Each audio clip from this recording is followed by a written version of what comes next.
It is day one in Athens for us, and we have checked into our hotel. Now we are roaming around the area and checking out some of the cool sights. We're starting with the Arch of Hadrian, also known as Hadrian's Gate. It is located right between the Acropolis and the temple of the Olympian Zeus that we're actually going to go check out. Now, the arch is free, it's just out there in the open, but you do have to pay to get into the temple of the Olympian Zeus. I believe it was around 20 euros a person, so nothing too expensive. Now, I think it's really interesting that this temple was started in 6th century BC. It was not completed to 132 AD, and it is still standing for certain parts. Clearly, some of the temple has been taken down, and by some I mean majority of it. But the fact that there are still parts up and they are like doing construction on it and keeping it alive and well is really astounding. Now, if you're coming here to check it out, make sure you ask for a pamphlet up front. They do have a version of it in English if you do not speak Greek. So you can walk around, read about the temple, and get a little history from it. There are also going to be some informational tablets sitting around that tell you what specific areas are. So amongst this, besides the temple, you're going to also see a lot of where the ground is. It's dug up. It'll talk about what that building was for, the rooms in it, and how the structure worked. So if you're just somebody that loves architecture or history, this is going to be great for you. I will tell you,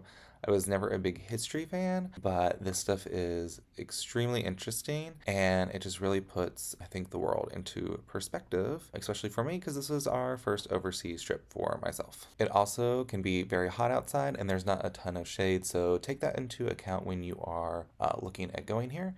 It's just a walking tour by yourself. So yeah, you can take it at your own pace. They do have concession stands up front if you need water or snacks or anything. Now, I'm going to totally butcher this next name. Zappeion Megaron, I think is the building name. But it is the building for the National Gardens of Athens. So we did walk over there. We were going to go walk through the National Garden, but we wanted to go catch the changing of the guards. This happens every hour on the hour, and all of this is so close by within like a 4 to 8 minute walk.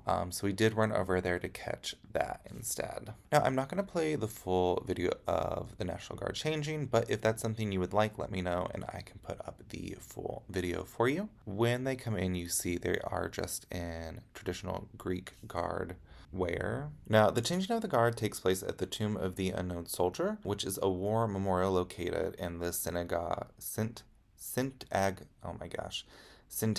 Square in Athens. So it's this huge building behind us. It's a cenotaph dedicated to the Greek soldiers killed during the war. It was sculpted between 1930 and 1932 by sculptor Phocion Roque. I am so sorry if I'm butchering these names. Some information about changing of the guards. The group of them is called Evzones, and they're an elite infantry unit, and they do marching, inspections, and dancing.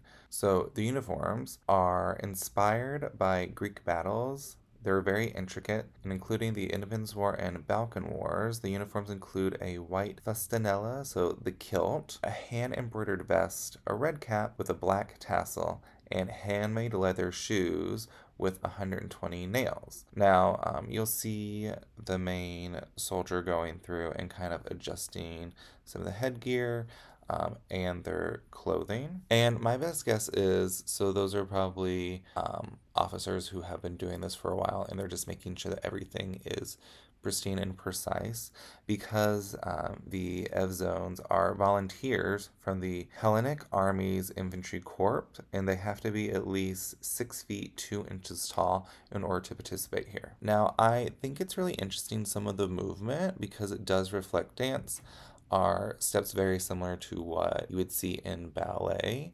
So like a développé, the type of port-de-bras they're using with their arms. And there is a very set, like, choreographed way they have to do this, and how they sync from 2 people to multiple people of like 4 to 5. Now, as you can see, it does get very busy. It's also very hot, and the sun is really reflective off the stone. So we're here like the very end of August, beginning of September, which is a little bit cooler. The like main best of summer So just be mindful. It's going to be really hot while you're here. Now, if this is your first time in Athens, I highly recommend that you stop here and see this.